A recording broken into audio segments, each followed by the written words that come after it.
So, last time in GoldTail D&D, the group made their way into a world underneath Arcala, past a mysterious foundation that looked like glowing marble, and into a dingy, dusty, monster-infested cavern. We have Quinn, the Harengon fighter, Urist, the dwarven bard, Adre, the human wizard, Clume, the goblin druid, and Warren, the Wendigo paladin, made their way through this dungeon full of creepy, crawly mutants, managed to rescue one of them that was not so creepy, but still a little bit crawly, and then confronted a giant undead golem of some kind. This patchwork creature with a coffin-shaped phylactery buried in its chest.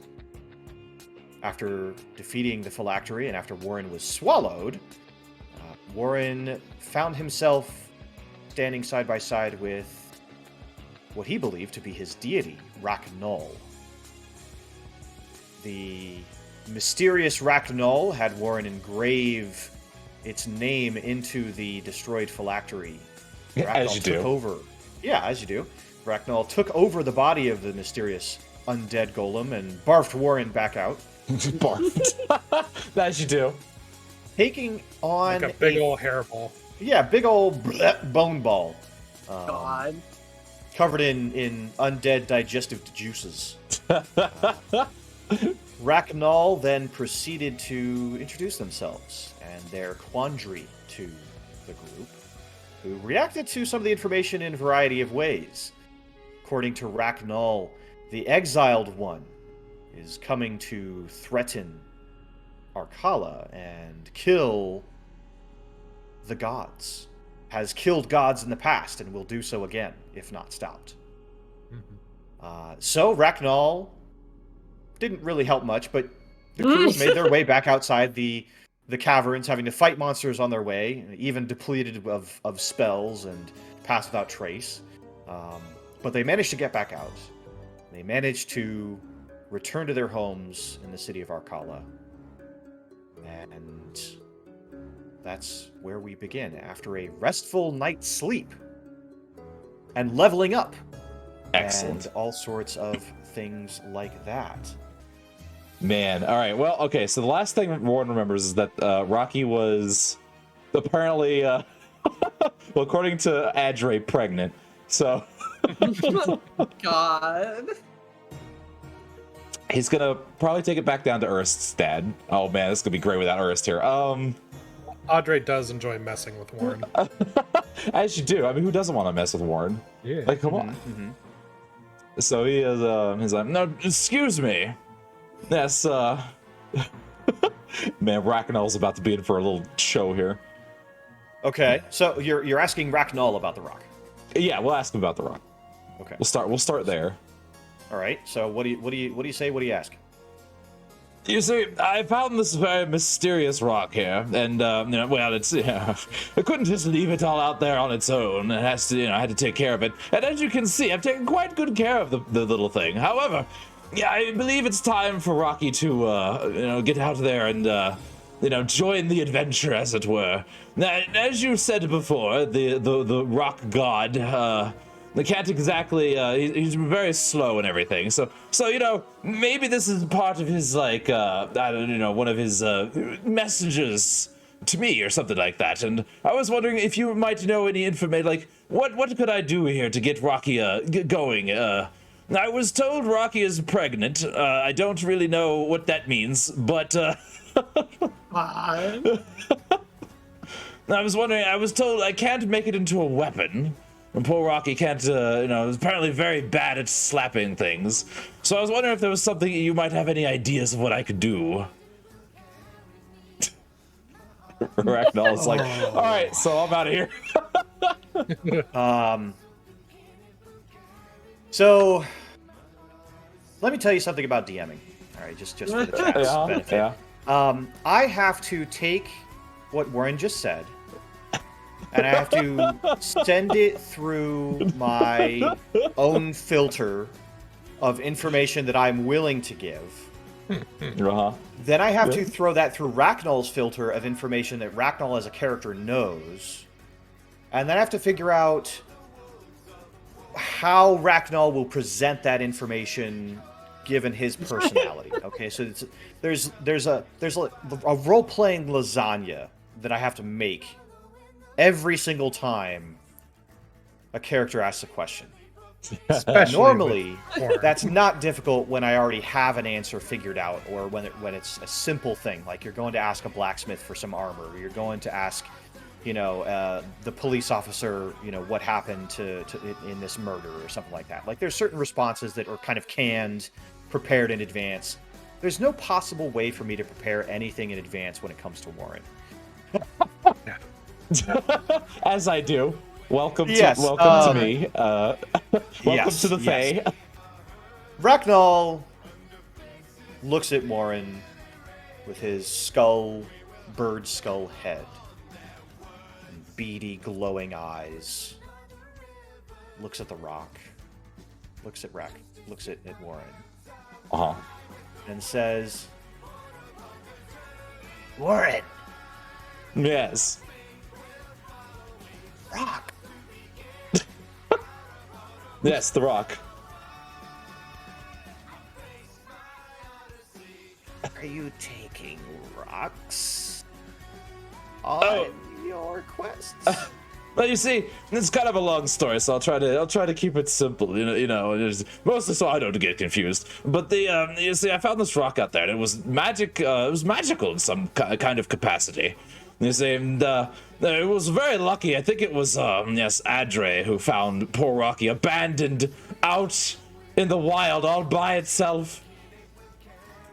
Now, couldn't just leave it there, so I took it with me, and I found that it was had a magic rune on it. Obviously, Rocky was destined for great things, so I worked on getting it fed and taken care of, and after some more runic stuff that I don't quite understand, Rocky grew bigger. And, Rocky, they grow up so fast, And so I wanted Rocky to go out and experience things. It's not good for a child to just be cooped up all the time, They gotta get experience, right? So I've been trying to take, Rocky out into the field, as it were. But I'm struggling a bit. I'm new to this whole parenting thing, and I'm struggling a little bit to figure out how I can, get Rocky involved, as it were. All listens with infinite patience. Infinite patience. And that only a god could possess. That only a god could possess. And then Racknall's just sort of sitting there going, I exist forever.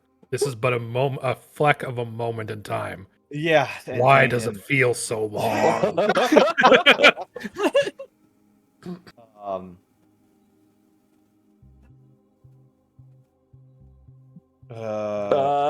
Okay, so Racknall kind of tilts its head back and forth and then looks at the rock, looks at Warren.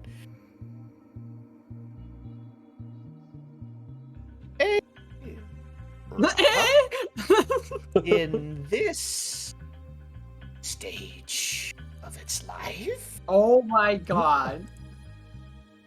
it's too young to be heading on dangerous adventures.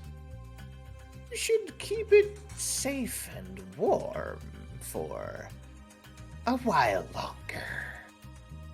Oh, I see. Very well then. Oh goodness. All right. I didn't realize. Warren seems a little panicked. He's like, oh god, he's too young. Oh my god, it is an egg. He's like, so yeah, he scrambles around and is oh, thank you, wise Racknall. Yes. I will get on it immediately. And so he's like pulling off bed sheets, and, like wrapping it up. Getting it all bundled up. I'm at Eshtan's house. Yes. Yes, exactly. Just gonna take the sheets and wrap up the rock and. I mean, Yeah, Warren draws into tavern table using ketchup, so this is definitely something he would do. Absolutely, absolutely. Playing the character very well. Okay. Great. Ragdoll kind of looks a bit satisfied with itself. It's like, perfect. I have solved this problem. Ragdoll has solved this problem for the DM. Excellent. That should shut the idiot up. That should shut the idiot up. So we're then going to come to just to see what is Edre up to. You always ask me these tough questions. These tough questions. Yeah. Actually, Adre is going to head to the library Okay. to see if there's any sort of histories on these, quote, dead gods. That Okay. he might be able to get access to. Are you going to the library in the cathedral or the public library that's over on the other side of town? Which one has the lady we pissed off? That would be the cathedral. So not that one, Okay. All right. Fair enough. because I've still got their their book. Yeah, you do. In terms of deeper books, you do find a book called The Final Sun. S-U-N. Okay. And it is it's written in Dwarvish. Okay. Can you read Dwarvish? No, sadly. Okay. Steal it and give it to Ernst. Yeah, that's what you find. There is a bookmark in it in the first page that has an explanation in common that says this is a collection of tales and folklore and it says a period of time, tales and folklore of the quintal period of Arcala. You don't know what quintal means. The word doesn't mean anything to you. The book is old, but looks like it's in good condition. And it explains that the book from this quintal period details tales about a variety of deities. Right. It's the best thing you've found so far in this particular little library. Okay. I'll see if I can sign it out. Yep, the little meekish, mouseish kind of woman at the front takes the book, writes in a ledger, "How long will you be checking this book out?" Oh, well, I'm not quite sure of that, my dear. Adre says, turning on the charm. Oh, baby. Old Smile. people Excellent. flirting. Go, Adre. Wow. Okay. Old people flirting. You can always come by and extend your rental of it. If we could start with a week. That sounds... Great.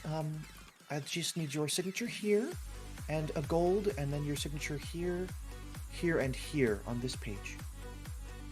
Adre slides a gold coin across the counter, signs off, and gives her that winning smile again and a wink, and says, "See you in a week."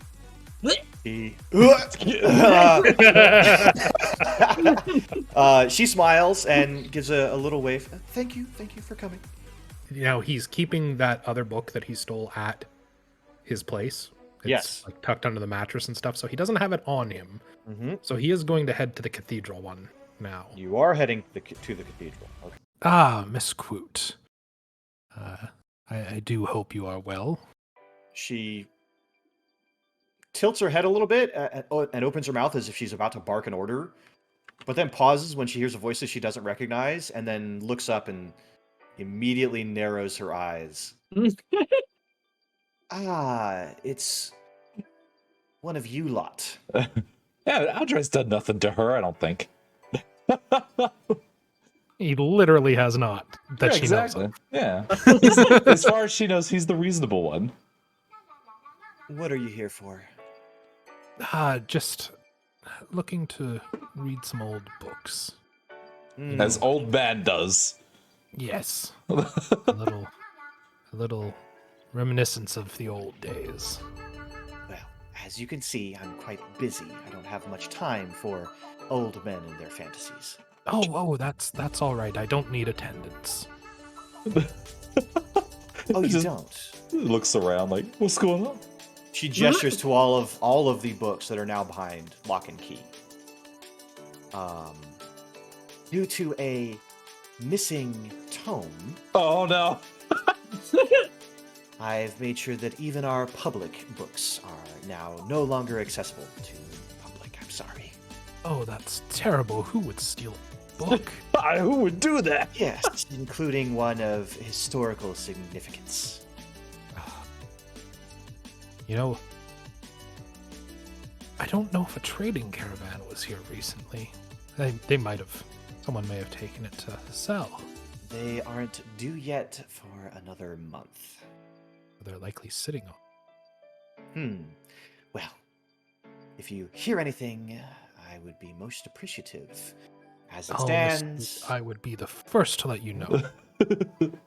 I can't course. imagine someone disgracing the Rin Warp like this. make a deception check. Of course. In the back of my mind, I'm thinking, you're playing this so hard. Oh, that's not bad. That's not bad. Okay, Yeah, it was minus sitting one, on yeah. 20 for a second. Yeah, I saw it bump up against the wall there. Yeah. 13. not You can bad, see not like bad. she's softening up a little bit. You know, her mind is being cast back to the last time she interacted with like you and the rest of the crazies, but you seem reasonable enough, and you kind of get the sense that she's warming up just a little bit.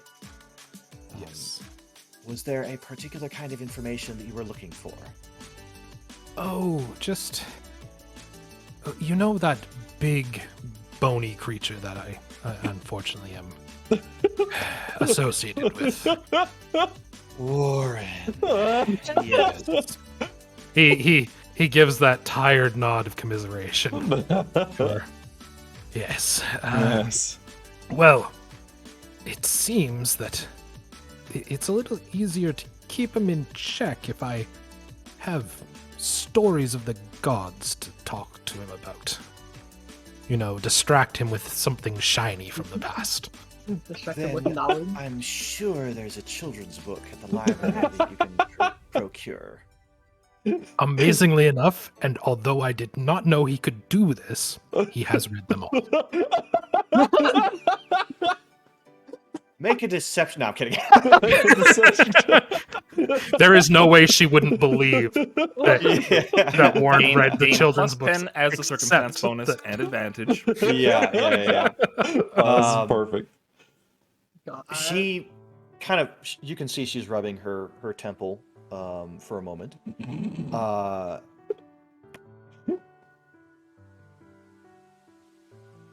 Very well. Sadly, I have been in need of many such books recently. And she gestures to all of the table, the scraps of paper and parchment and notes and books that are scattered across her table. I've been deep in my own research about a certain tree that you all have introduced me to. Oh, yes. That old thing. That old thing. Yes, it is causing quite the ruckus among with a number of other recent events. Is It that has the entire cathedral up in a bit of a clamoring state.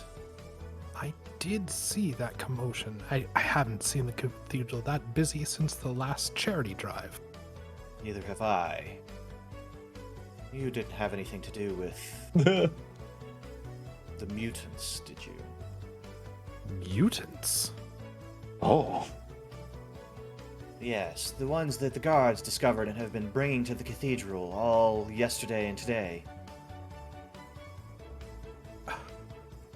I was unaware. Oh god, what was his name? The guard, the leader. Greggy and Daenor? Daenor, yes. Daenor had mentioned something along those lines, but no specifics. Yes, well, it seems that hostile ones have been dealt with, and any docile enough to sit and listen for more than a few seconds have been brought here, much to my chagrin. Well, they know you have a caring heart. Oh, no, not to me. Of course not. Slimy mutants around my precious books? Perish the thought. No, they're being taken to Noric Torperos, the head priest of the god of death. Oh. Apparently, a mercenary group has conjured up a book of cures for the poor mutants. Caden! And Caden immediately gets, stops as he is carrying a box of what looks like tomatoes. He hands the tomatoes off to another person, and he hurriedly shuffles up. Yes, Miss Quoot. Caden, could you please fill in our esteemed guest here on the happenings around the cathedral? Adre, right? Yes. Caden, Yeah. yes? Yes, exactly. Yeah, come with me. Have you seen And Warren he anywhere? leads you away from the irritable owl and pulls you aside into one of the side chambers. There you see there is another priest that is currently tending to what you check at first glance is a girl, but her legs, you notice, are unnaturally long. And then your eye is drawn, you notice that her skin has this greenish tint and is coated in like a slimy sheen. She has a long tongue that is constantly drooling out of her mouth, and the ends of her feet are webbed and her toes widely splayed out, as if she's some sort of bizarre fusion of human and frog. Audrey is going to feign surprise at the sight.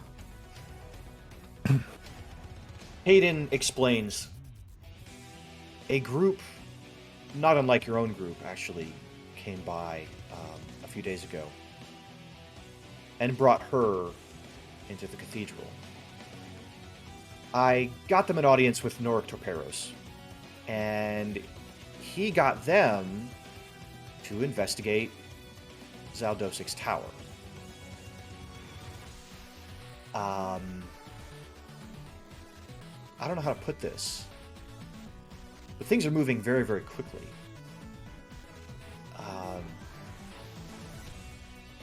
Thankfully, it seems that the same book, the same research notes that were used to get these people like this, to curse them,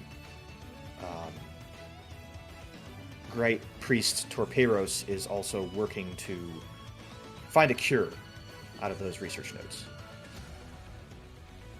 Until then, the cathedral has taken on the burden of temporarily housing and caring for the various unfortunates.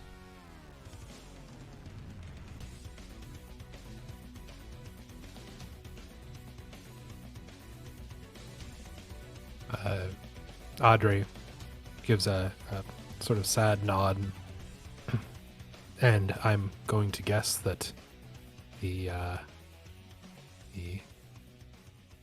burden is completely fallen upon the church, yes? For the most part. It seems that some of those that were cursed, you can tell he's really trying not to use the word mutant, but he wants to. Mm-hmm. Some of the other unfortunates that had become more hostile, they're currently being held in the King's Dungeon, or the Lord's Dungeon, I should say.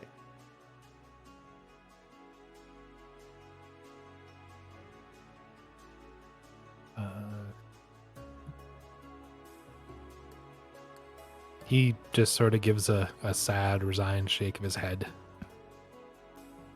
Yeah. Poor bastards. Yeah. So far, we've gotten about 20 from different places, and thankfully, we put out a call, and many of the farmers, especially people around town that had loved ones missing, have been putting in a helping hand to make sure that everyone's taken care of. We're hoping that some form of identification can be made, but it's where these curses are now, it's almost impossible to tell who was who. Did you and your group, did you happen to find anything recently that may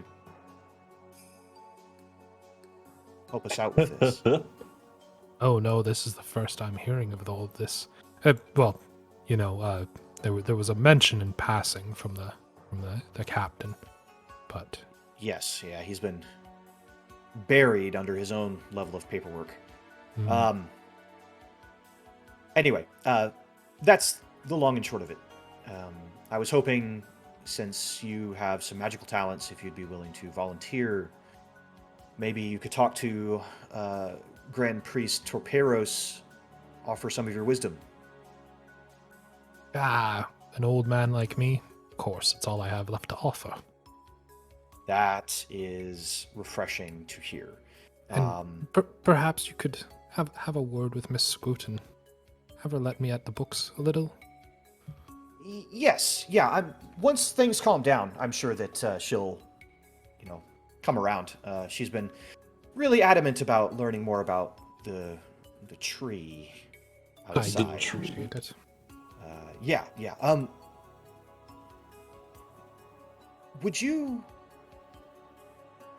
have a couple of other individuals in your party, right? Come to think of it, I wonder if Grand Priest Torperos would want to speak to all of you. Do you think that's something that we could arrange? He also has, books and knowledge on the various gods and things like that. Maybe he would be a source of information. You could compare notes. All right, what do I roll to Insight? Yeah. How about we get you all in a room together? How about we get you all in a room together? Oh, 15 insight. Ooh. So you can tell he wants to make this arrangement happen. Mm-hmm. It seems right on the surface that it is for an honest reason, that he knows that you and some of your companions are magically inclined, which is rare enough in this town. You do get an inkling that there's something else to it, but you're not sure what. All right. Audrey sort of gives Caden a nod and says, I'll be meeting up with them a little later today. I'll see if I can, arrange a visit. Excellent. Then he goes and he's bounding down the hallway to go to the kitchen to get he's gonna ask for chicken, and if they give him a chicken breast, he's gonna count it. He's gonna put it on top of Rocky. So you go and you ask for a chicken. Okay, so you go to the kitchen where they are busy preparing breakfast, for perfect. the guests and for you and of course the family that actually owns the estate, of course. And the cook, who is this thin tiefling woman, shakes her head a little bit as if she is positive that she didn't hear you correctly. And she says, "I'm sorry, what did you want a chicken to eat?" No, I need one to cover my child here, my Rocky. I need to keep them warm, and chickens are very good at that. And if you have any chicken at all, that'll be fine. It doesn't have to be fancy or anything. I can pay for it, of course. And she is a little bit stunned. She frowns a little bit and thinks, starts looking through things, and then comes back. You can see, like, her horns may as well be curved into a question mark at this point, because... I'm sorry, you want me to cook a chicken for your child? Oh, you don't have to cook it if you don't want. I'll take anything. You want to give your child raw chicken? I was like, well, you know, it's good for a growing child. And so, like, he's kind of, because he's got Rocky in his sling. He's very, like, decked out. You never give your children raw chicken. They get so ill so quickly. Oh, I was not aware. Do you have a cooked chicken? To feed to your child, right? I believe so. Well, it's more to keep the child warm. I suppose cooking it would get it warm. So you want chicken soup? Oh, chicken soup. I don't know if that would sit well on top of my child. What? What? Why are you sitting on your child? Well, I'm not doing it. You see, I would be too heavy. I would crush my child. That's why I'm trying to get a chicken to sit on my child. Like they do with the eggs, you know, to keep them warm. You want to give your children a live chicken? Well, of course, it's how you keep them warm, right? I can't do it. You know, Rocky is a very small child, and you don't want to overdo it. We don't want to crush the poor thing. I'm just trying to find something a little bit more palatable for my little Rocky gem, as it were, to you know, be nice and warm, you know. She's starting to like understand that you are indeed talking about the rock that you have in your sling. And then she thinks a moment, you just kind of see her eyebrows raise, and she's just like, well, maybe. Maybe. And she kind of takes your arm for a moment. She says, do your kind lay eggs? Orin opens his mouth, realizes he doesn't actually know. It's like, and he looks at Rocky, he's like, oh, is that where this came from? Oh, no wonder Audra handed it to me. Oh, I must have had it when I wasn't paying attention. Oh, shit, this changes everything.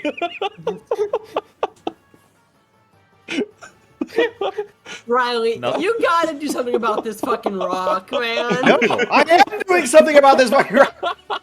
Everything that is said only digs the hole deeper. She's just like, wait, don't you remember when you were a baby? He opens his mouth, realizes he doesn't, and he closes it. He's like, huh. No, not entirely. It was mostly the first memories I have are, you know, running around trying to just be a paladin. What? Have you? So you have an egg? Uh-huh. Do you have a mate? Well, not that I know of. Then, how do you have an egg? He sort of looks at it like, Oh, I understand. It must work like chickens have eggs all the time, right? So it's an unfertilized egg. Oh, and you see this wave of relief just pass over this poor woman. Do both of them fucking have negative intelligence, negative wisdom? Like, Jesus Christ. She's never seen anything like Warren before, and she's earnestly under the impression that he knows what he's talking about. Yeah, to yeah. an extent. Sweetie, you don't have to keep an egg like that warm. It's never gonna hatch. I killed it! No. It was never alive to begin with. He clutches at his heart like, oh. Oh, that can't be true. He got bigger and everything. Wait, your eggs don't get bigger, they just hatch. Something is very wrong here. So now Warren's a little confused. He's like, well, it obviously got bigger. Are you sure eggs don't get bigger? She pauses, and she opens her mouth, and she realizes she doesn't know. And so she calls from the back, and she says, hold on, who's she gonna call? I gotta come up with a name for this. My cunt.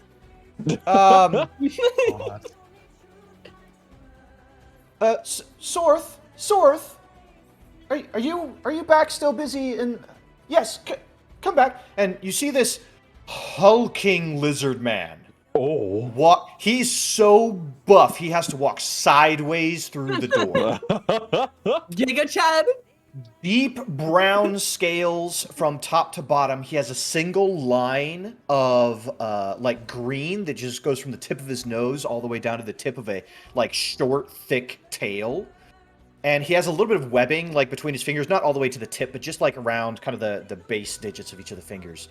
And he's wearing like this big leather apron and, you know, big baggy pants and a big baggy tunic that look like they were just tarps that were tied together with rope.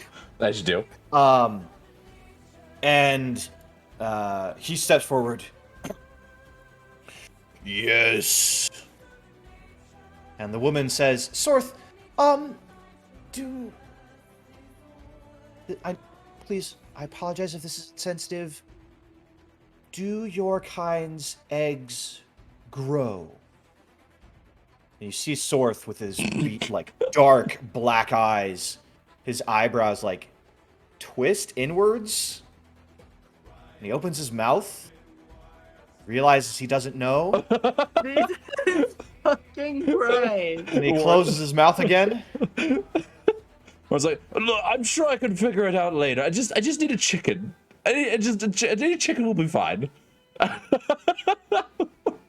then Sorth, he goes, why do you need a chicken? No! And it continues. Like to eat? Would you like me to cook you some chicken? So Warren kind of goes through the whole. So I You go can't through it. decide. I can't Do you- decide do you- if this is Monty Python or Kids in the Hall. do you want me to rescue the whole thing by having Urs show up? No. Yeah, I didn't mean to All hijack. right, didn't think so.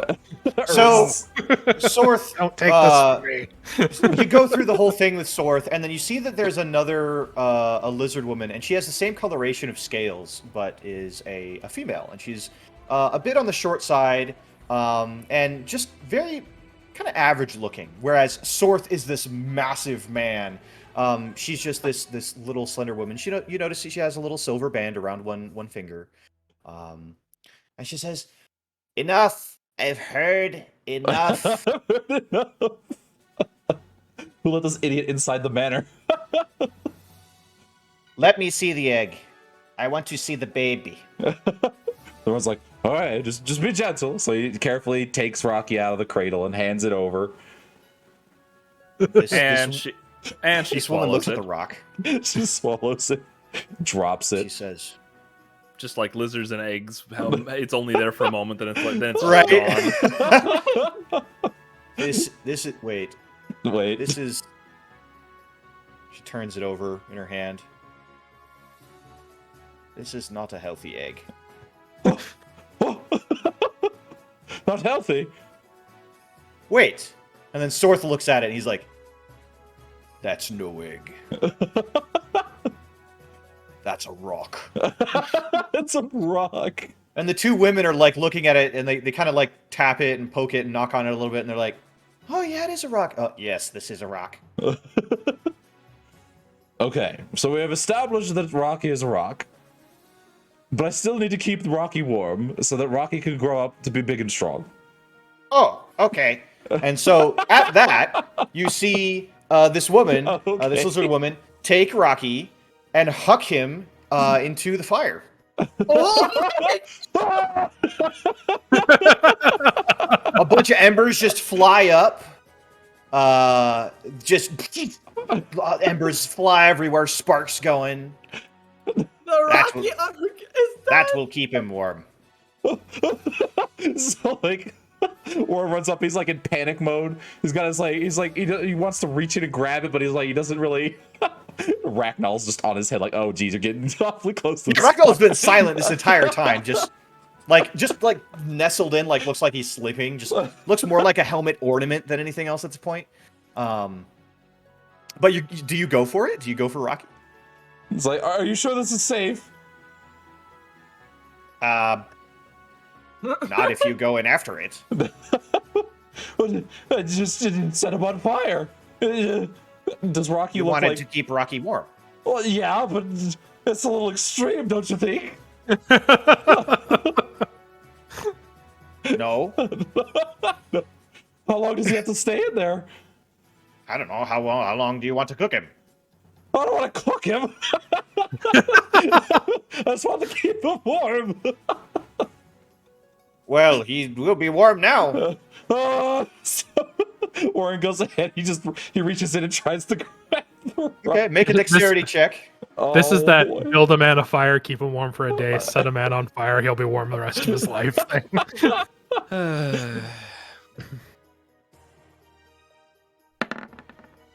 God.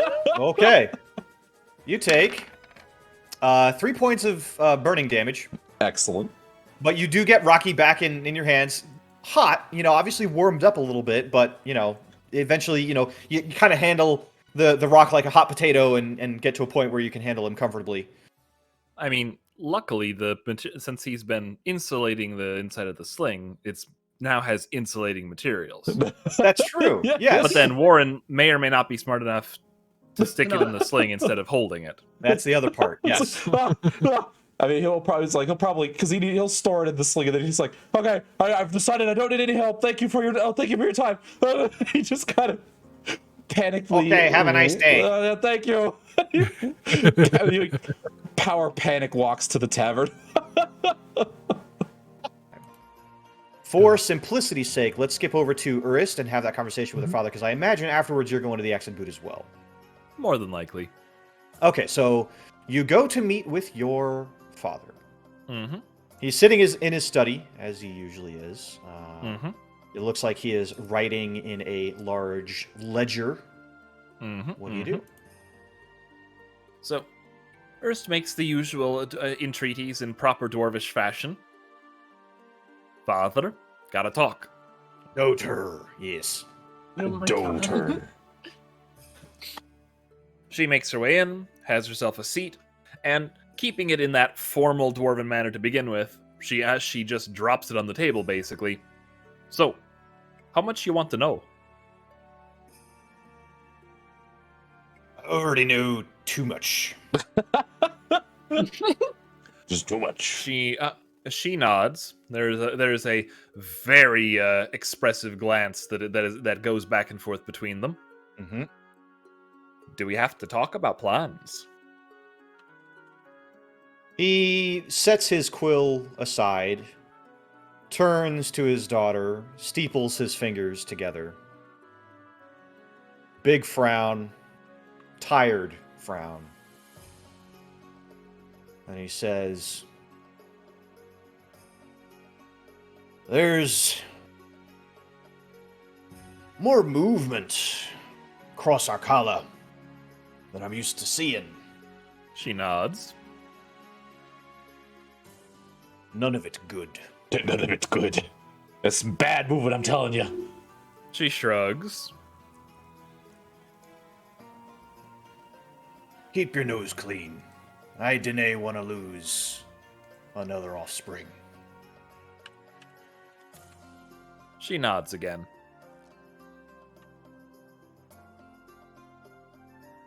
She considers her words carefully and then goes with,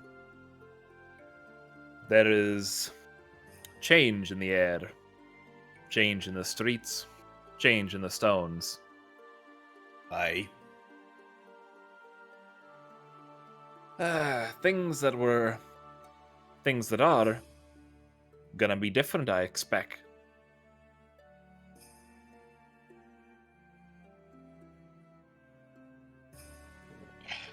It's already too different. What are you talking about? No. I didn't think so. I think it's about to be much the same. She Trouble is, how much of our Kala is left to see it when it's all said and done? She nods. I do believe there are things that will happen, that are happening, which may well end as you see. At the same time,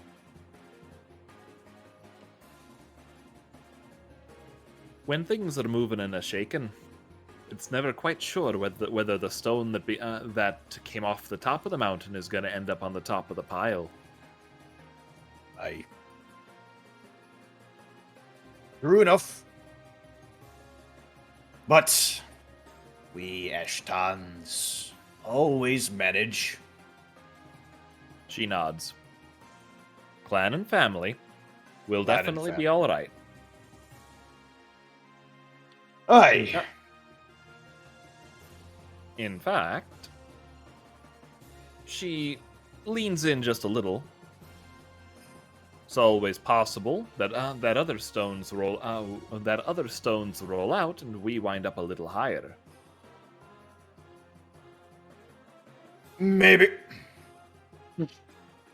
Maybe. He kind of shifts in his seat a little bit, straightens his back.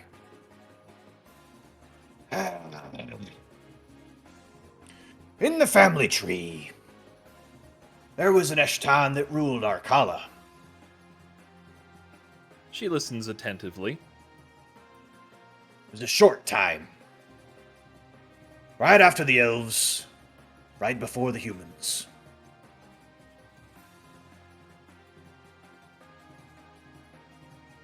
There's word that the family jewels of the Elkini family have been found.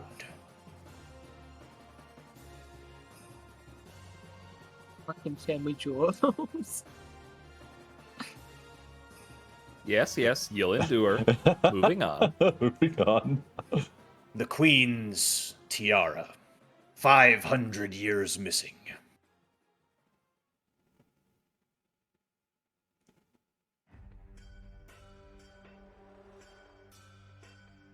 It's been found recently. Aye. Is it being used to claim any sort? She sort of twists her hand. Anything beyond the usual squabbling of nobles? Not yet.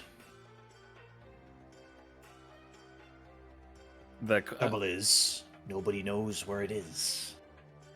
setting aside for a second, is that queen that he's talking about an Eshtan?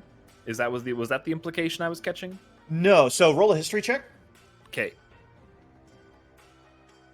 1 second, just let me get that sheet out. I knew I was going to roll at some point this session. Yeah. All right. Got to make sure. Oh, don't know why I had disadvantage keyed on. There we go. 13. So Elkini is the name of the last elven queen that Arkala had. The last elven king or queen that Arkala had 500 years ago, before the Elkini line, and I'll type that in the chat here, Elkini, died off. After that, as your father is fond of saying, the Eshtan line had a go at the kingdom for a short period of time, until a quick and thankfully bloodless revolution led to the instatement of a human prime minister. And the Lord of Arkala has been more of a prime minister / president sort of role ever since. That makes sense. So, you, with that history check, you weren't aware that the family jewels of the ancient elves were missing, and now he's telling you that they are. Or were, perhaps, being Or the were. better term. Yes, yes.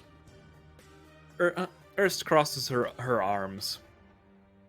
Well, it normally takes a little more than that for someone to be claiming thrones and power, but I've heard weaker excuses yet. Would be a big change given the way that the lordship has been going. I'd be surprised if we saw anything come of it. But if an Eshtan were to acquire the crown, return it to, let's say, the cathedral archives, then it would be a historical matter. She tilts her head. Mere a historical matter, as in merely a relic of history at that point. That's my daughter. She grins. So not something like history repeating, eh? Ha! Oh! Aye. But keep your eyes and ears open. Aye. Father, there are undercurrents to the city that I think you ought to know about, or at least given the opportunity to. But if you prefer I not speak of them, keep yourself, not so much to know. Something reborn god, something dead tree, something hole in the wall. I think I've got the gist. Aye, good start. What? You also got the bit about the ups and the downs. Aye, and a few others. Good. She grins a little bit. Apology? I think I gotta say I'm sorry, Father. Keep forgetting where I learned some of the craft from. Aye. And that damn bird talked my ear off all night long. No. No. As birds do. She leans forward, squints for a second, then leans back and tugs on her both braids of her beard with both hands, just full exaggeration mode. Why, Father, are you now a priest? Goodness, Good. what would Mother think? Didn't give me any of that. Hogwash. Hogwash. Go point your beard somewhere else. Point your beard somewhere. She grins and begins to get up from the chair, having herself a little bit of a stretch and sort of rolling a shoulder to get the kinks worked out. She nods. Aye. So, keep my eyes open for particular stones of various sorts. She pauses for a second and rubs at her temple. Ideally, one's not being carried by Warren. Aye, that worthless rock he pawned off me. There is an old saying, Father.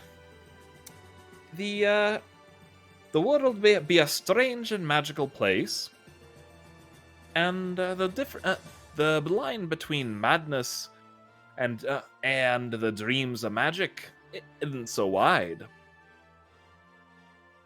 So there are days, she leans forward with a little grin, that I wonder if a man that thinks he's a bird and leaps off the roof might not truly think he's a bird, because if he did, he might sprout wings.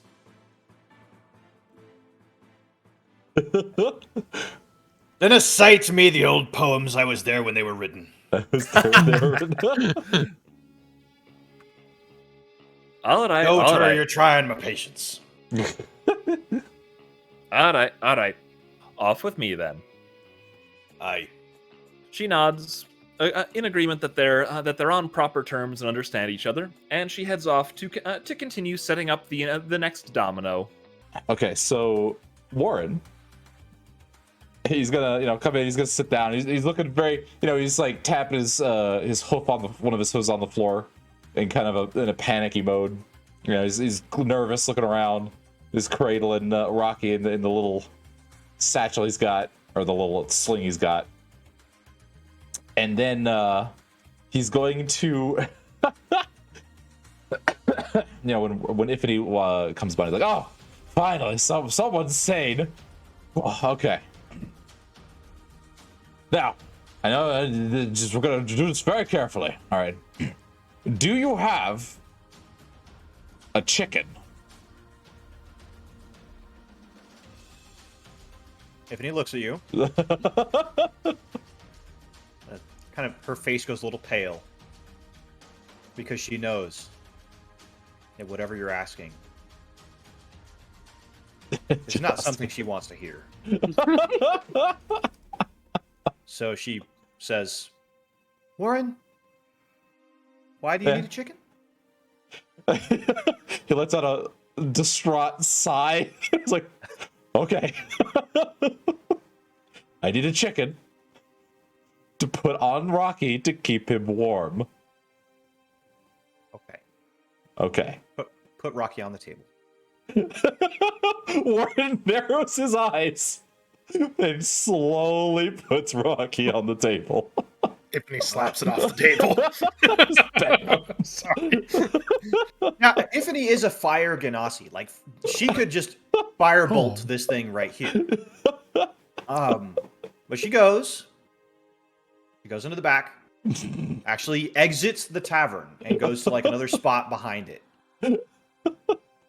Comes back a moment later with a fat hen, just a humongous chicken, right? Okay. It's like white with a couple little brown feathers here and there, and she takes a chicken, and she says something in a language that I don't believe that any. Do any of you speak Primordial? Quinn does, but he ain't here. Nobody does. Okay. No, yeah. She says something in Primordial.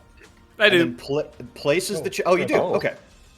Mm-hmm. So I'll Oh, text Quinn you what. Quinn knows giant, so I don't know if he knows Primordial. Have to check. I speak fire. I speak for the trees. I speak for the trees. Warren barely speaks at all. Warren, Yeah, so if he says something, I feel like Warren speaks too much. Warren speaks too much. and you know what? We're even gonna do. Let's see if I can do this. Oh no! Dang it! That's burning hands on the chicken. Yeah, here we go. Here we go. Fat chicken. What? There we go. Perfect. That's what that is. Yep. Ifany says something in Primordial, places this fat chicken on top of Rocky, and the chicken just kind of wiggles and shifts and floofs, and Rocky just disappears under the fluff of this chicken. Oh, is Rocky still there? Is this some kind of chicken of holding? No, Warren, Nay. this is just how chickens lay on eggs.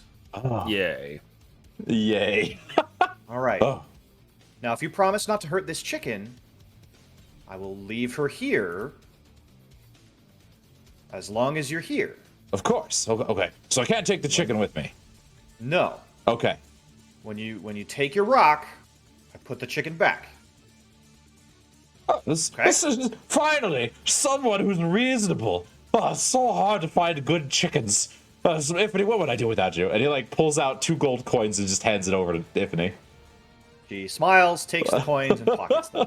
Walks Honestly, away the money to go is- explain to her manager why a chicken was brought out to sit on a table. I'm pretty sure the money's the only reason why Ifney actually deals with it. It's exactly, yeah. It's a big part of it. Chicken.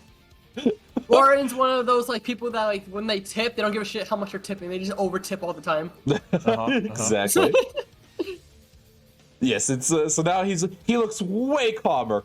Demeanor has immediately shifted. He's just just leaning back in his chair, just watching the hen do its work.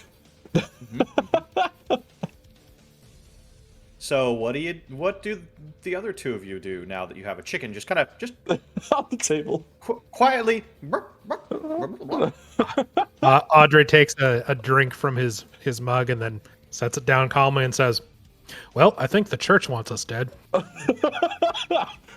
Oh God. Or it's like, what? Why would they want that? That seems unchurchly. Well, your friend Caden wants all of us together to meet the head whatever Oh, well, In a that sounds room. reasonable. all at once.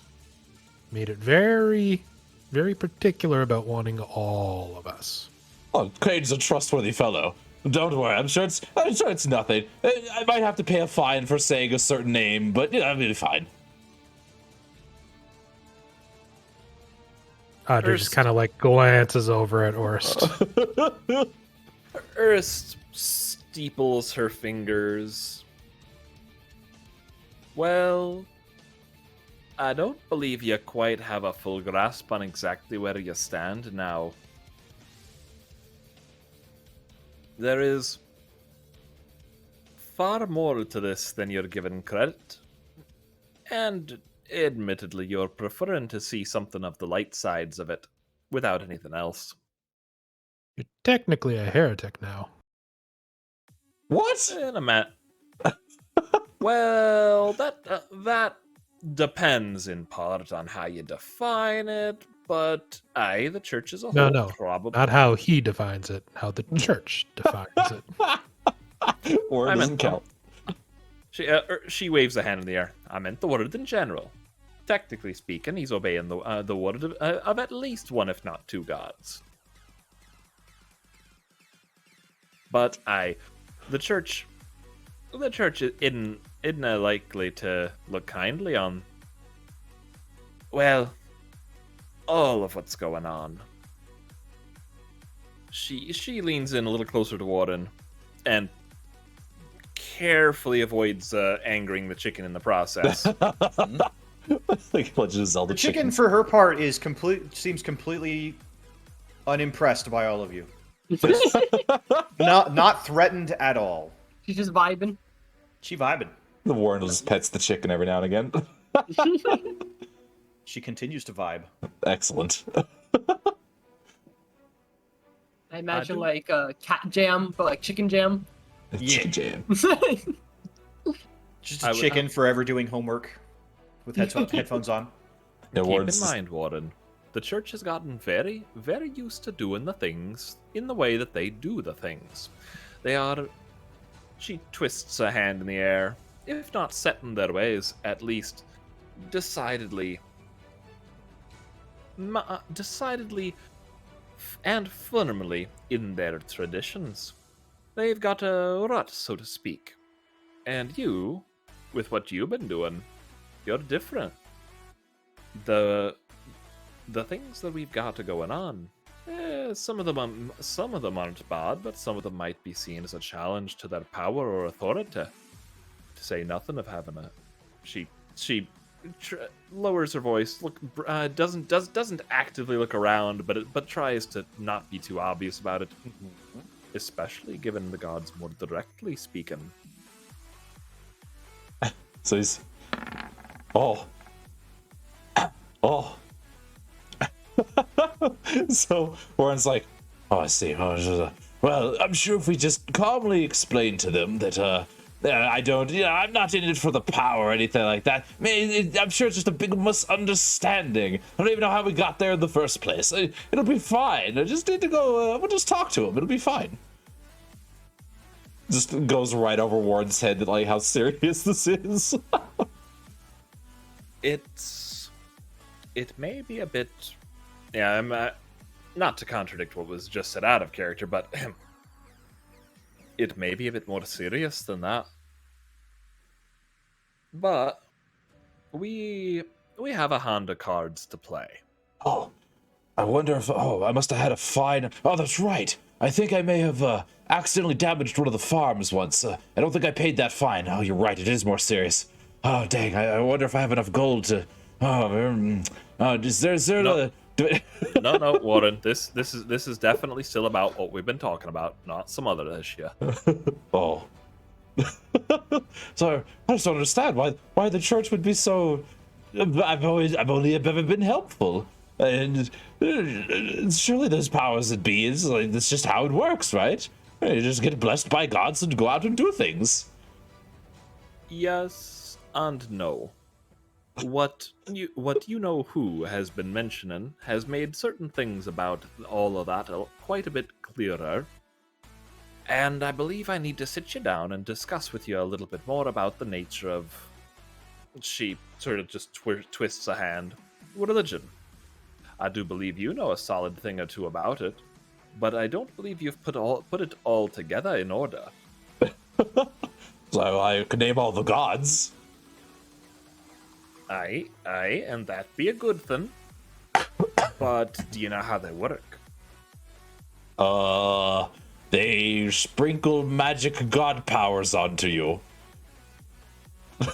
See, that's the bit that needs a bit of work. Oh, I figured it worked in a case by they'd give you a manual or something. It's like a pamphlet on how to use magic. Nay, and this dinna be the conversation for this sort of time and place. We're gonna have to go somewhere a little more private before we can talk in full detail. Oh. So this is like, yeah, just kind of a ponder. He's just thinking like, what? But for the moment, Earth turns and smiles at Adre. They might not want us dead. Well, captured at least.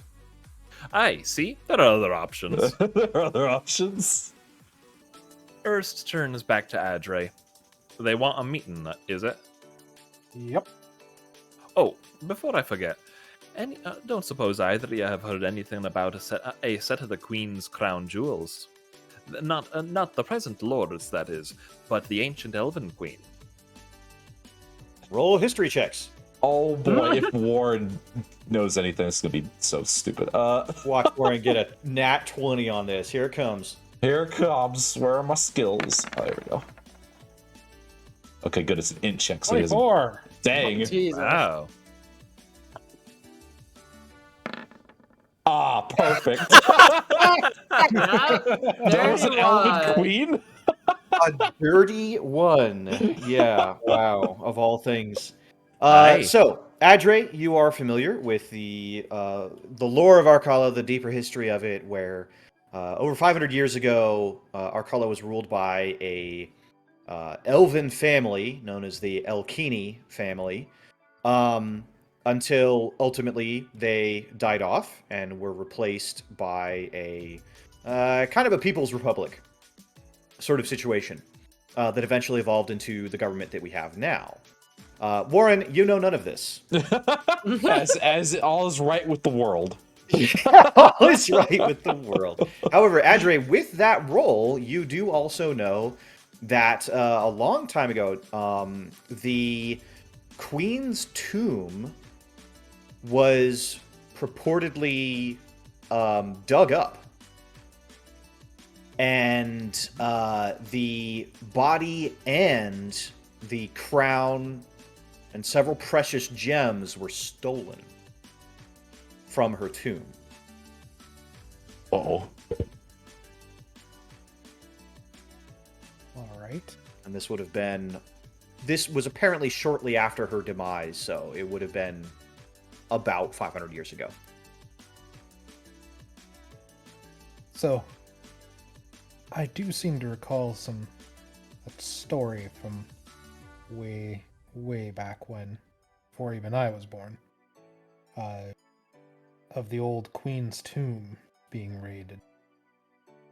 Now, I'm not sure how early it was after her demise, but possible that it wasn't even ransacked. She might have crawled out of it on her own. Isn't that an interesting idea? But regardless, I mention only because I've heard an interesting rumor that the jewels may have been found. We should be keeping our eyes and ears open just in case anything to that effect moves about. Oh yes, let's give them another reason to hunt us down. No, other way around. If we were to find them, returning them to as a historic artifact would net us some good publicity, at a minimum. Except with anybody trying to use it as a political maneuver. Aye. But she grins here. You can imagine the sort that would be trying to use such things as a political maneuver. And that makes Adre perk right up with a grin. And Warren, not wanting to be left out, he also grins. He doesn't understand what's Warren, going on. Warren's just the golden retriever who has no idea why everybody's happy, but he is always down to party. Exactly. Chicken, for her part, doesn't grin. Aww. What color is chicken, by the way? Same as it is on the table there. Okay. Okay. Kind of brown and white. Yeah. Be nice to them, but there's only so many druids in the town after all. Yeah, true.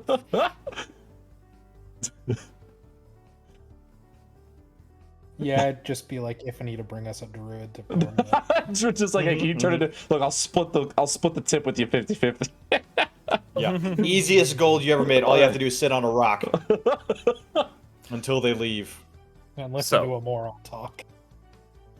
So, like I said, we'll keep our eyes and ears open for it, and if we happen to come across it, you know, if it's fallen off the back of a wagon or something, then we can be the good adventurer and sort and turn it into the rightful authorities and make sure it's able to be viewed as a historic relic of Arcala and celebrated.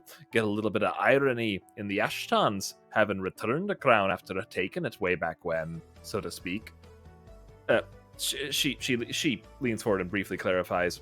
The Ashtons briefly ruled Arcala after the elves did.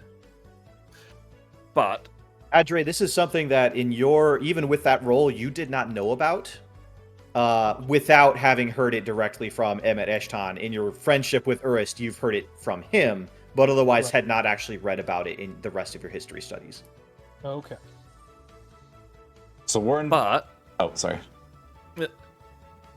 But, and if certain nobles get upset, well, it's clear it clearly can't be our fault. We're just a bunch of do-good adventurers, after all. I do like being good adventurers. You see, you see. You see. Now Warren, he actually kind of stops for a second, like he just thought of something, and his eyes kind of go a little wide. It's like, wait.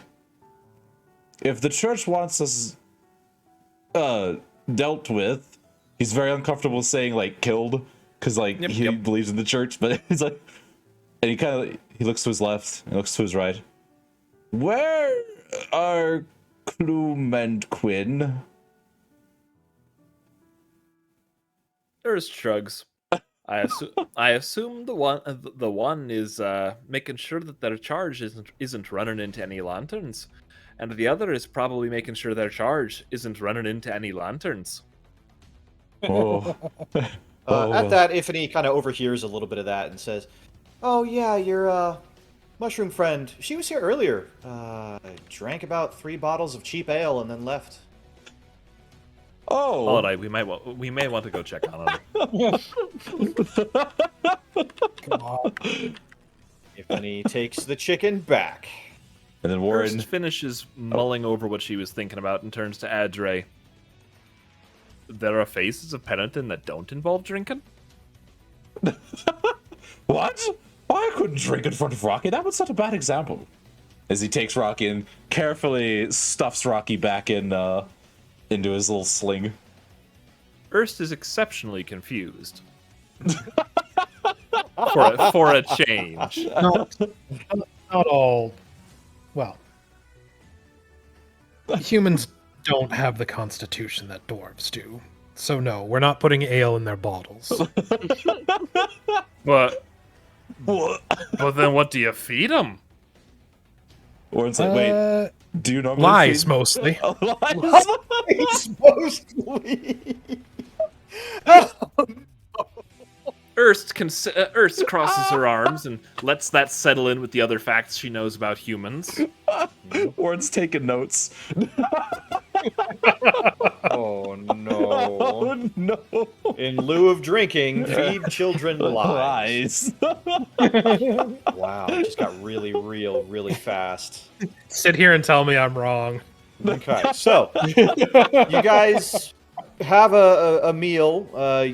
The rock is sat upon by a chicken for a while. You trade notes. What is the next thing that you wish to do?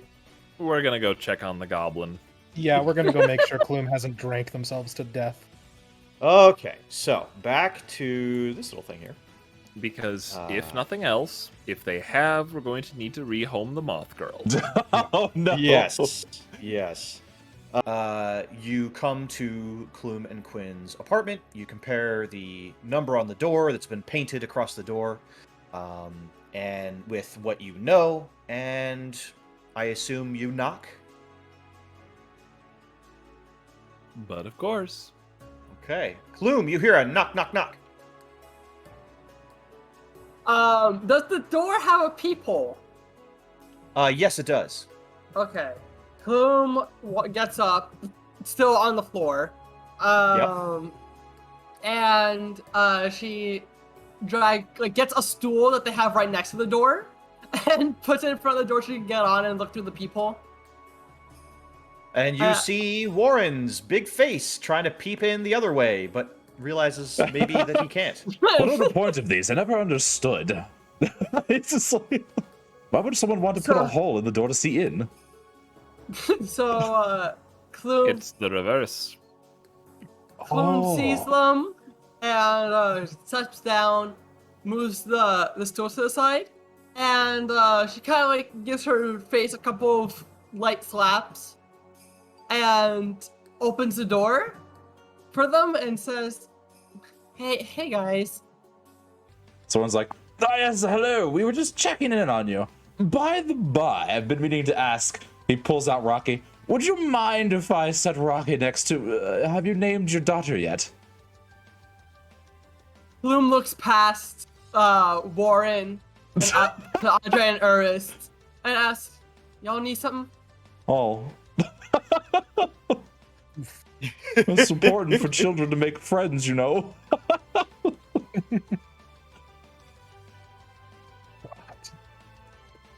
And so, you know, clearly he's just like, oh, I'll wait my turn. No worries. And he'll just sort of step aside. Sorry, I think I missed the opening of that. Do y'all need something? Aye. We're coming to check in on you. Make sure you haven't fallen down yet. From what? From overwatering your cap. Huh?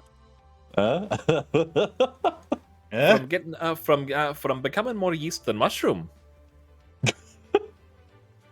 Bloom just tilts her head in confusion. Roll an insight check. Wait, Clume? Yes. If we go through enough dwarven... Oh no, she knows exactly what he's talking about. She's just plain dumb. Oh, okay, fair enough. Very good. Then continue. Well, in that case, Urist, roll an insight check. I'm good. Okay. The drink glass. The drink. The drink.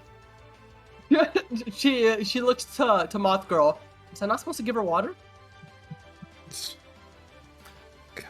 Warren waves to Moth Girl very excitedly. Yeah.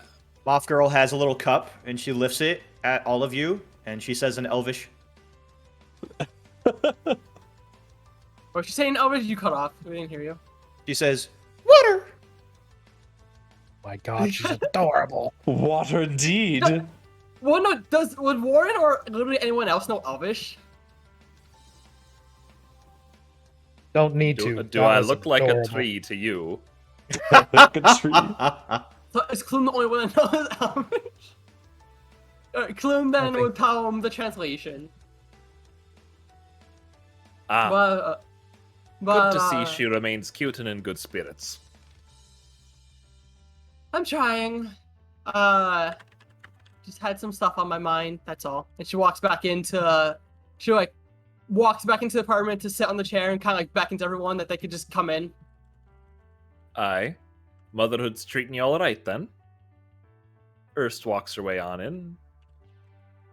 Yeah, I mean, it's not even that. It's just, it's other stuff. Don't worry about it. Have any of you seen Quinn? No, actually. That's one of the things we came to ask you about. Shit. Warren, after seeing Ernest walk in, he's like, oh, and he excitedly very carefully shuffles over to Moth Girl to kind of set Rocky down beside her. So something happens when you set the rock next to Moth Girl. Oh, God. I was rolling her perception check, but then you say you just put the rock down next to her. Yeah. So, Clume, you hear immediately the Moth Girl say in Elvish, home, home, home, home. And she starts clamoring. She's very light, so like the rock being the size it is, she doesn't even tilt it. And she starts crawling all over the rock. Oh, look, they're getting along already. It brings warmth to my heart. Moth Girl and Rocky, they fight crime. Clume kind of, she like immediately gets off from the chair and walks over to her, takes like a knee, and kind of like says home back, you know, obviously in the Elvish, but like more of like a question, kind of like home. She nods really enthusiastically. He's calling Rocky home. Was that really Rocky's name? Home? Oh man, that was a mistake. Okay. Okay. All right, dumbass. Well, I don't know She what that would be. continues crawling over it, and she like is trying to. She manages to actually push it over and roll it over, and she sees the rune but ignores it. And she continues to crawl around it, but then she is like tapping it and getting more and more frustrated. And eventually, she starts crying. Just tears start welling up in her eyes. And she just starts crying. Rocky, what did you do? Clume kind of like picks up Mothra and cradles her, and she says, maybe. Well, she's like, there, you know, she's trying to be gentle and everything. And, what do you call it? She kind of looks towards the others and says, maybe the rock just reminds her of home. Maybe she lived in the mountain? It'd be feasible, but I believe there might be another explanation. Oh no. Warren, do you remember where you found Rocky? He opens his mouth and then he closes it. Andre? Yes. Wait. Clume immediately heads for the tree. Doesn't even say anything to the rest of the party. She runs out and starts running towards the gate. Okay. Erst has herself a little sigh and pursues the goblin. If it's not one, it's the other. That's not what it's doing. So, Okay. I collect Rocket and I guess I'll after Ernst. Did Well, so- sighs and did- follows did- along. did hold on, Clume bring let me- the let me- moth with? Yeah, Clume, do you try to grab the moth girl as well? Well, I was before you already, leave? cradling her. You were? Okay, so as soon as you start going towards the door, she immediately starts resisting to try to get back towards the rock. Clume Fussing kinda, and pushing against you and Clume, trying to And get back. if she pauses even a little, Erst is going to call out, wait, in an attempt to, keep things within the apartment for at least a little longer. Clume kind of like stops at the door and tells the moth girl, like, you know, she's trying to calm her down, Mm-hmm. but she kind of she starts mumbling, kind of like in like a rhythmic kind of singing kind of way. She's not like saying any words, but she stops at the door and kind of just like tilts her head to her ears pointing towards Udist. Urist will continue, and a little bit quicker given the frantic nature. As I do recall, Adre Warren, Rocky was found out not by the tree, but by the Cave. other thing. Yes, Yep.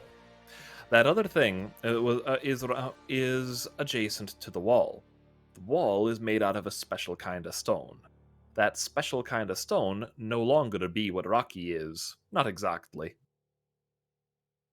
So, there are 3 things that leap to mind as a possibility here. 1.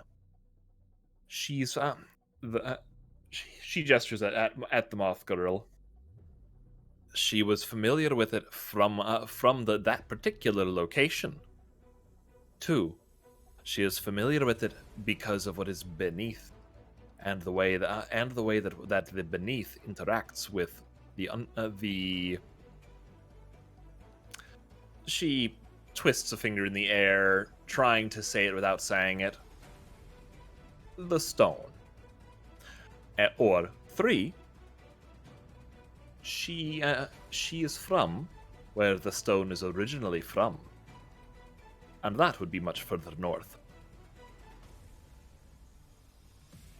or 4? Racknall perks up. Oh yeah. Aye, 4. No, I don't want to tell you. Now, Racknall, we need to be a team player here. Worship me. I already do. Do you? Just confused, like, wait. Racknall like looks completely perturbed for a second, looks at Audrey, and says, "Does he?" Does he? You're the first god that ever even actually spoke to him. Of course he does. Of course he does. Right. Right. Of course. Oh, Regardless, Racknall just kind of Seriously, you could tell him to walk in front of a rolling carriage, and he would. Waste of good muscle. Tempting, but Later. later.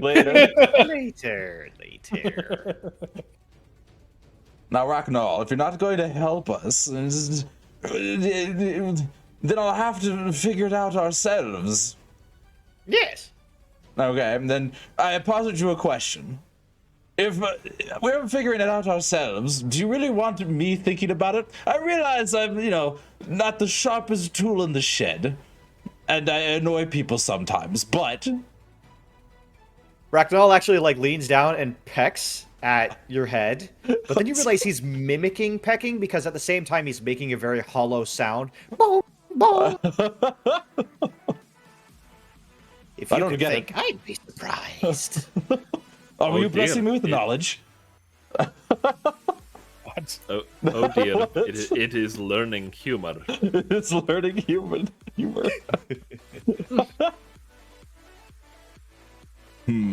While this is all going on, Clum's is trying to kind of sing one of the nursery rhymes she learned from reading books.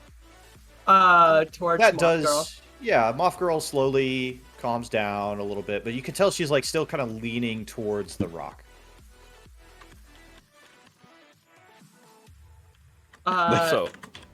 So, the spot, the under, the quarrying, and perhaps a fourth option we haven't thought of yet. Well, actually, the poor little Moffy, maybe Rocky is a rock of holding. Maybe Rocky is actually trapped inside the rock.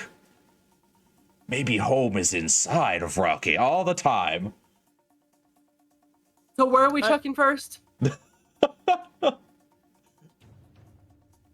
I suppose the easiest thing to do, since we spend enough time outside the walls in the first place, a sentence I did not expect to ever say, would be that site once again. And we can peek in at a glance at the bird. The roost in the meantime.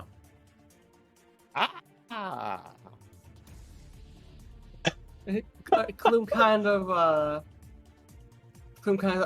all right, we could go check, and kind of tells Shroom to climb up on her back. She says, she puts her down, kind of squats down, ready for a piggyback, and says, up. She does. She crawls up, and her wings begin to shift and change to mimic the mushroom that's on your head.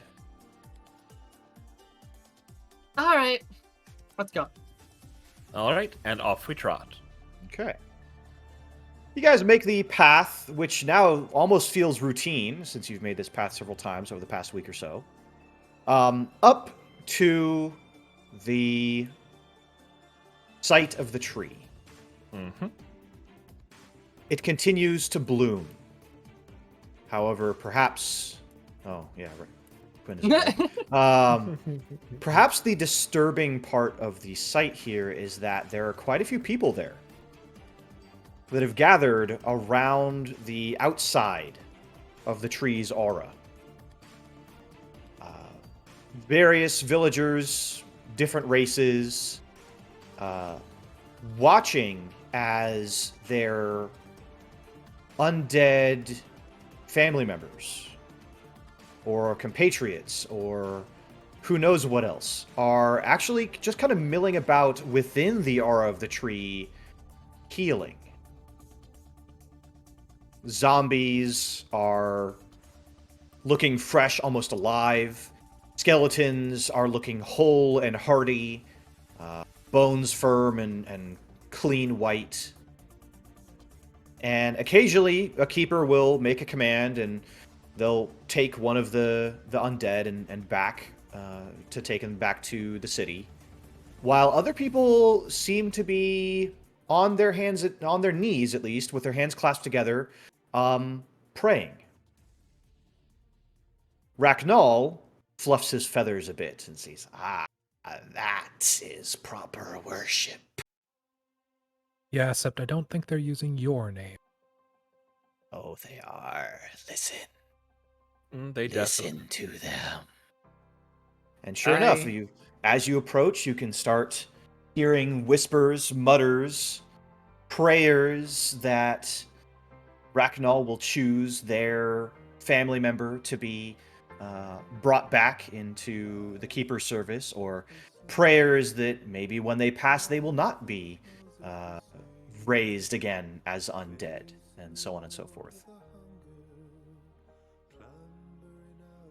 Padre chuckles a little. He's like, they're actually praying that they got chosen by your enemies. Yes. We must work on that. Oh, very much so. First lays a finger beside her nose. Dinna worry. That's easier done than said.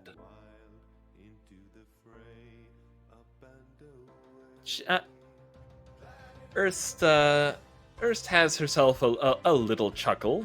Mm-hmm. And let's double check here.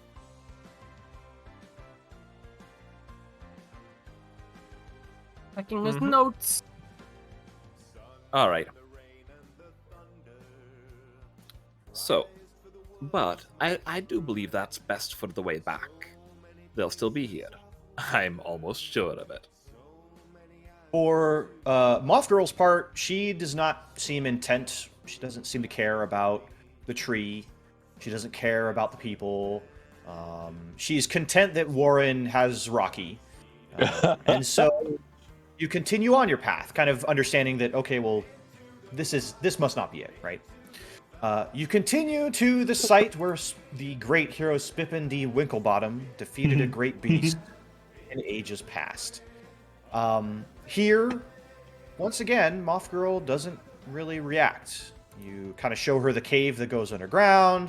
You show her the remains. Nothing. She seems just continually intent on Rocky. So you head further north, to the site where you originally found Rocky. But once again, no reaction. You try to suss out where you left, where you found Rocky in the first place. Sus. You try to, retrace your steps. You find the, by now, moldy remains of the campsite that was hidden, and any tracks have been washed away. And Moth Girl doesn't seem to react at all. All right, back to the town then. Or No rather, other checks you guys want to make? Oh, baby. I suppose we could investigate. What would it take for Warren to puzzle out the connection between Moth Girl and Rocky? Well, it would require an intelligence check Okay. of some kind. Just a straight in check. Let's see here. Yep.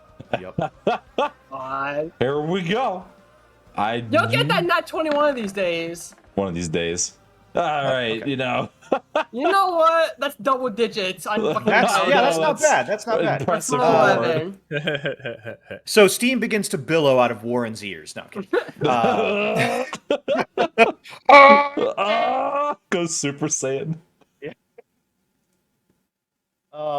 You begin to think, well, okay, so there's no reaction from Moth Girl other than she thinks rock is synonymous with home somehow. Okay, so let's take a look at the rock. Okay, so It looks like it's the kind of rock that has tumbled down a mountain. So there could be a connection between what Urist was talking about before about, the rock from being up home. But it doesn't seem that even heading northward that you guys have been doing has gotten any sort of reaction out of Moth Girl at all. That's about as far as you get. Okay. To be fair, the rest of you kind of figured about this without having to spend any brain cells. But for Warren, it's impressive that he's keeping up with you. Exactly. You see that hamster running even faster? Yeah. What if fucking Rocky was just Warren's long lost brain? Oh my god. Just It wouldn't be that big. It wouldn't be that big. Well, to be fair, you do have a ruin of enlargement upon I it. was like, Quinn did enlarge it, so technically it could be. But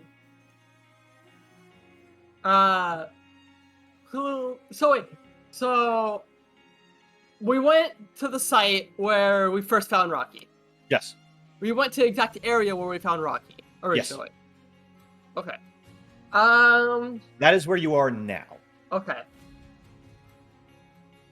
Okay, I know this is probably weird, but you know what? Okay, we have Warren on a team, so honestly, it's probably not that weird. Clume is gonna beckon Warren over Okay. and ask him if he could put Rocky on the ground for a second. Rocky's like, okay. No, he carefully sets Rocky down. Okay. Who drew that? That was Obsidian Bubble, wasn't it? No. No, that was who was it? That was the fade. Yeah. Oh, Zafane did that. Oh, brilliant. Because wasn't it Obsidian Bubble that drew the original Rocky? Yes, I think Yeah, so. I used that as a reference to Rocky. Brilliant. Perfect. I just put Perfect. that there. See how long it took. I love it. Yes. And So it's not the same, but I used it as the color palette. Okay, good. Yeah. Okay, so you place Rocky down, and then Clume, what do you do? Clume kind of. Alright, so she tries to break the words up to make it as simple of a sentence as possible. Oh boy. You know, to Moth Girl, obviously. Oh, okay. But she's basically going to try to explain to Moth Girl to see if she recognizes the scent of the rock to like a specific direction where her home could be. So, make a charisma check. Oh boy. Because that's what you would probably have to use. And if you have a particular skill in persuasion or something like that, you can use that instead if it's higher. I mean, if it's like a persuasion, I could technically use guidance on myself. That's pretty much the only benefit I can get out of it because I don't have proficiency in it. If you want to, but because it's apparent that at the start you're having a hard time, but that's kind of what the check is for. So Yeah, okay, so I'll but if do you feel like guidance on yourself and then see if you can make it. Alright, yeah. Okay, so I'll do a persuasion then with guidance. So Sure. the D20. I am actually really sad. Damn. Okay. It wouldn't matter with this anyway. It's an 8. Okay. Well, that still helps quite a bit, actually. So Moth Girl is, kind of flutters down and sits on top of the rock and is listening intently to you. Is piecing things together, but something isn't clicking. But it's apparent that something isn't clicking not because she doesn't understand you, but because now it's on the other foot where now she's becoming frustrated because she has to get across what is in her mind to you, and she doesn't know how. Okay. And so what happens when children get frustrated? They start to cry. So you start to see her tears well up as she starts to try to say words. She's rocking back and forth on top of Rocky a little bit. And you're getting that she's just becoming more and more distressed, but whatever you're talking about is not what needs to happen. What if finally she blurts out in Elvish, mommy. Oh.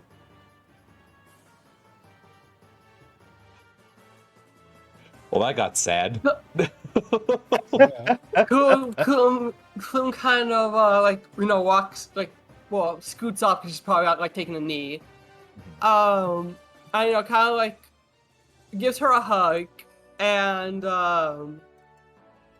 she's trying to calm her down, but she starts singing the nursery rhyme again.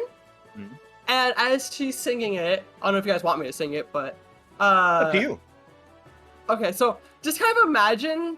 I guess I'll sing because it's relatively short. It's the one nursery rhyme I actually know by heart. Go ahead. So as she's singing this though, she's kind of giving Mothgirl a small stick that can fit into her hand, and is trying to like guide her to kind of sketch sort of what she's trying to say. So like what she's trying to like convey, just like as much as she can. Okay. But okay. this is also the same song that she was kind of like murmuring back at the apartment. She says, "Ba ba, black sheep, have you any wool? Yes sir, 3 bags full. 1 for the master, 1 for the dame, and 1 for the little boy who lives down the lane." As she's doing that, she's kind of like trying to help Mothgirl convey what she's trying to do. So give yourself a inspiration for that. Okay. Do you know how that works in Roll20? Yes, I clicked it. Okay, good. So you can use that to re-roll pretty much any dice, which is Okay. pretty great. So Mothgirl kind of follows along here and there. She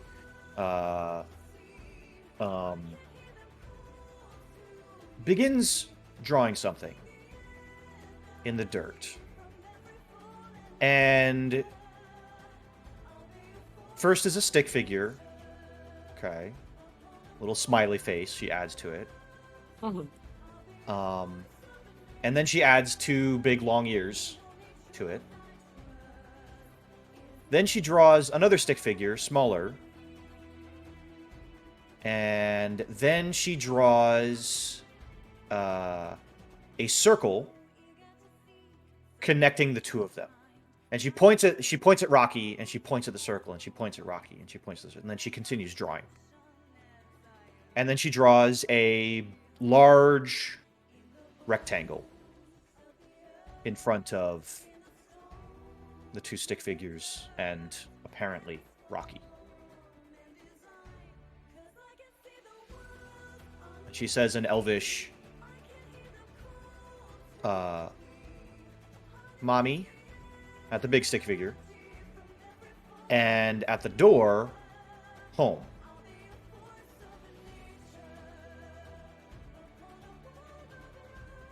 Bloom she's trying to piece it together. And she kind of, beckons Udis and Adred come over and, kind of like explains what she's saying and stuff like that to see if she could get their 2 cents into it. So, a stick figure, a big circle, and a door? The stick figure, 2 stick figures, a big one and a small one. A circle connecting the 2 stick figures. It almost looks like they're both holding on to whatever that circle is, which she, kind of points at Rocky and then points at the circle. And then a large rectangular door shape. Rocky a key? Oh. If so, well, given the context involved, it would likely be involved with the Undercity.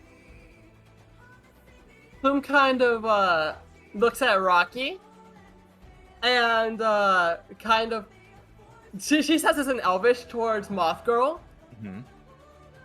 And she mumbles the word in Elvish, Feywild? And like she wasn't directing it at Mothgirl, but she probably could hear her. Yeah. You see Mothgirl's wings start to flutter, and her eyes get really, really wide, and she starts bouncing on the spot. So I'm kind of like, stands up and looks at Rocky and points this, her quarterstaff towards Rocky and just says, Crack it in half. that rock is my ticket back to the Feywild. Uh-oh. Oh no. Oh, Warren's about to have a bad day. Interesting. Warren just looks confused. Plume kind of just like looks at Moth Girl and she says, Feywild, right? That's home? And the Moth Girl starts nodding excitedly and starts saying, home! Home!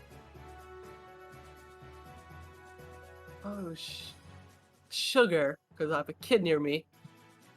Quinn's... Oh, I wish Quinn was here. Then why don't we go back and find him? What? Did you see him at the tavern?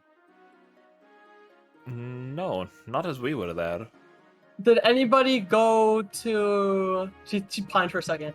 The library? Yeah, he wasn't there.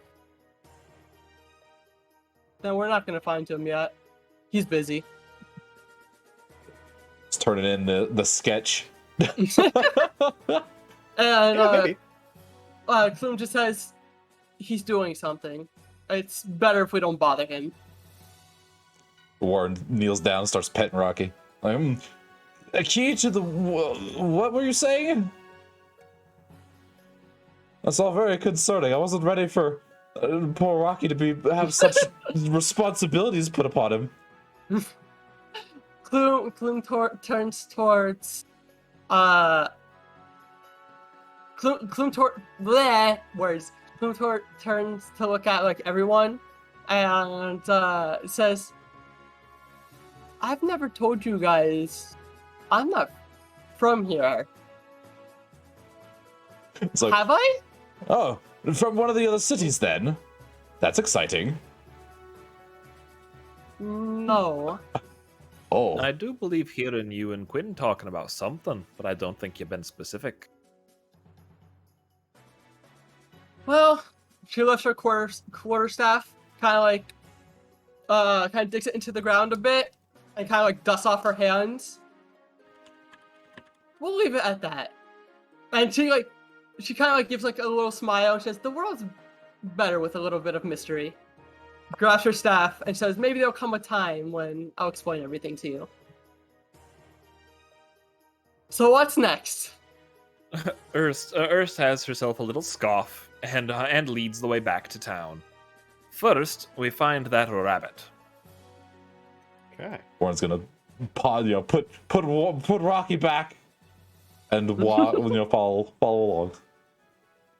You follow back into the city with new information that Rocky perhaps has a destiny after all. Oh man. That this Moth Girl feels some strange connection to it, knowing that apparently ancient relics have been found within the city, that Kimoto and Hutch are returning to the shadows to continue their work, and on top of that,